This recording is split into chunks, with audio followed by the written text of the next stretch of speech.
Bien, hoy profundizaremos en la enigmática historia de Christopher George Latore Wayase. Es un nombre que sin duda evoca un cierto misterio en la historia del hip hop. La mayoría lo conoce como Notorious Big, Biggie Smalls o simplemente Biggie. Nombres icónicos. Y nuestra misión hoy, en este análisis profundo, es intentar desentrañar algunos de los momentos más intrigantes de su vida, desde sus inicios hasta su trágico final, y comprender el porqué de su legado. Aún sigue siendo muy importante, pero también se siente envuelto en incertidumbre. Examinaremos los detalles, principalmente de su biografía en Wikipedia, como fuente. Y, sinceramente, desde aquellos primeros días en las calles de Brooklyn hasta las, digamos, sombras que rodearon su asesinato, cada etapa se siente como si estuviera envuelta en una especie de aura misteriosa. Y lo fascinante es que la vida de Wayase casi parece una novela de suspense. Tiene un talento innato, un éxito increíble, pero está constantemente entrelazado con el peligro y, en última instancia, con un destino fatal. Sus orígenes se remontan a Bedford, Stuyvesant, Brooklyn, allá por el 72. Así que ese es el prólogo de todo el enigma que planteó su madre, Boleta Wayase, profesora de matemáticas después de que su padre se marchara cuando él tenía solo 2 años. Una figura importante en su vida, su madre, sin duda. Y fue al Instituto Westinghouse junto a, ya sabes, futuros colaboradores como Haizeta y Busta Rhymes, lo cual ya es una conexión interesante. Casi parece como si el destino uniera los hilos desde el principio. Pero luego está la otra cara de la moneda. A partir de los 12 años, se ve envuelto en el tráfico de drogas. Y ese camino finalmente lo llevó a abandonar la escuela a los 17. Luego, arrestos por posesión de armas en el 89, otro en Carolina del Norte en el 90. No es exactamente la típica historia de una estrella en ascenso. Y ahí es donde entra ese punto de inflexión. La parte que despierta tanta curiosidad. Descubre que está esperando un bebé, y aparentemente ese es el detonante. Decide dejar ese camino más oscuro y dedicarse de lleno al rap.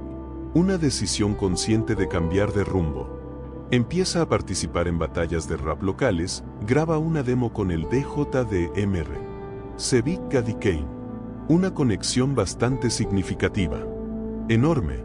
Y entonces, ¡boom!, aparece en la columna de propaganda de la revista Source, que era un fenómeno en aquel entonces.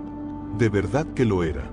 Pero te hace preguntarte, ¿se debía simplemente a su talento el que se hacía notar, o quizás había otras fuerzas ocultas que ya impulsaban el cambio?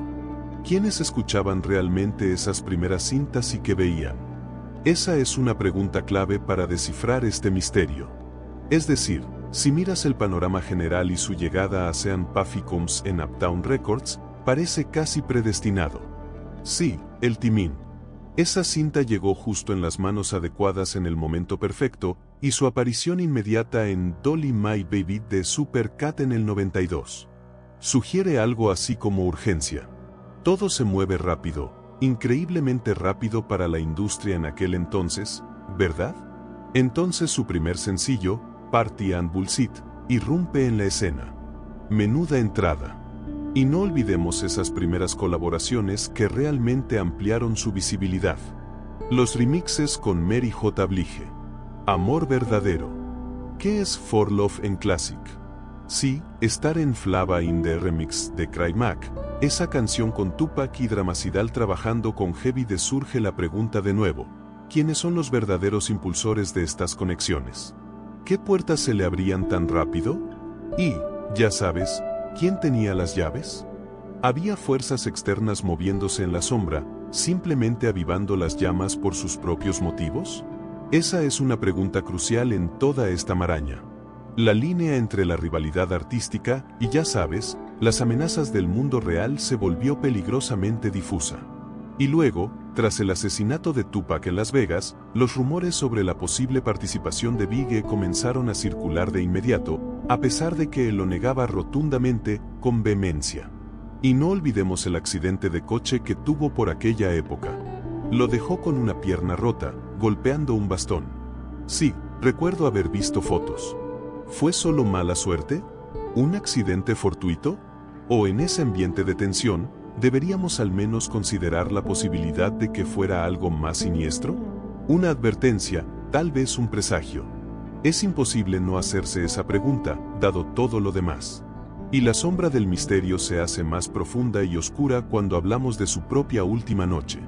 9 de marzo de 1997, Los Ángeles, asistiendo a los Soul Train Music Awards, una noche que debería haber sido una celebración, pero que se volvió trágica, absolutamente trágica. Ese tiroteo fatal alrededor de las 0:45. Mientras salía en su GM Suburban, detenido en un semáforo cerca del Museo Automotriz Peterson, los detalles son escalofriantes y aún están envueltos en mucha incertidumbre. Un Chevy Impala negro se detiene junto a su camioneta y un tirador desconocido dispara 4 veces. Fue declarado muerto en el Centro Médico Cedar Sinai poco después de la 1:15, con tan solo 24 años. Y los informes iniciales, o quizás la opinión general, indicaban que murió instantáneamente o muy rápidamente. Pero luego el informe de la autopsia, que solo se hizo público 15 años después.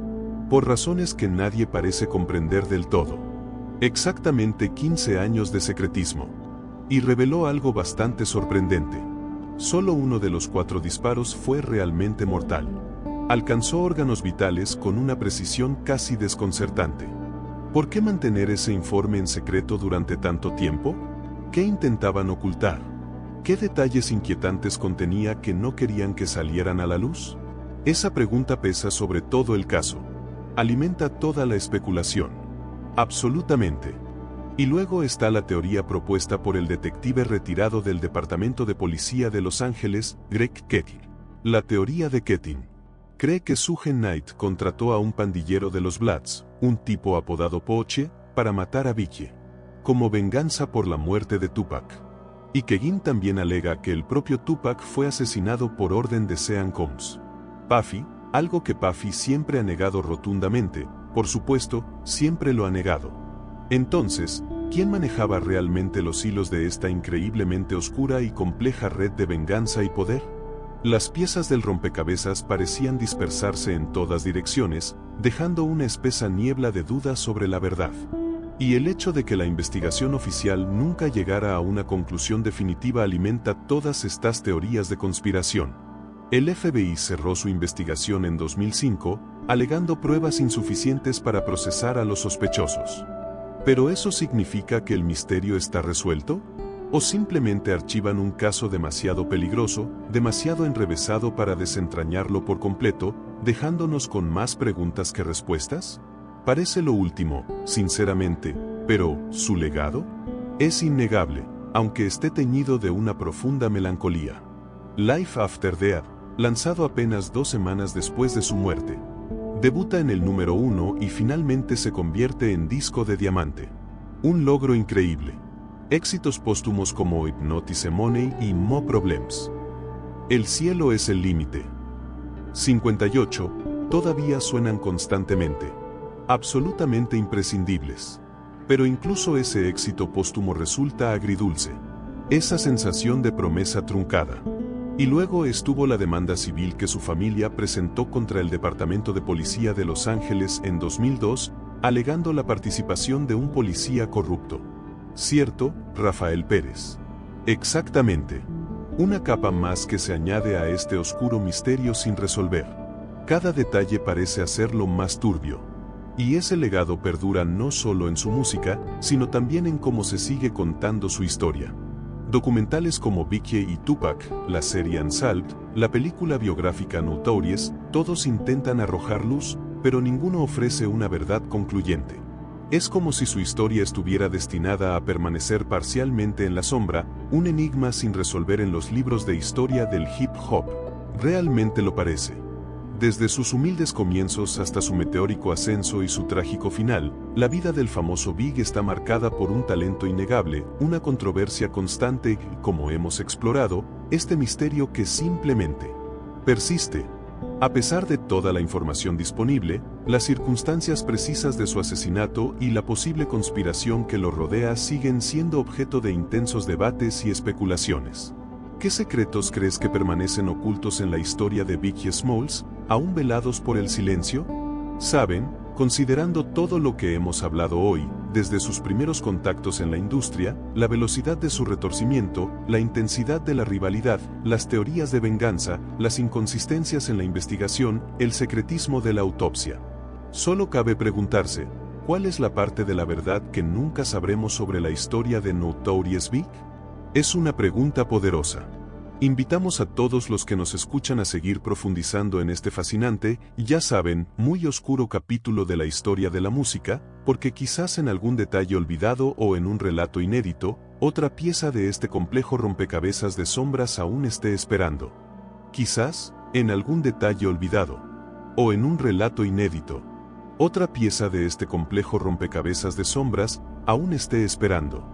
Y así, cerramos este capítulo lleno de misterio, talento y tragedia.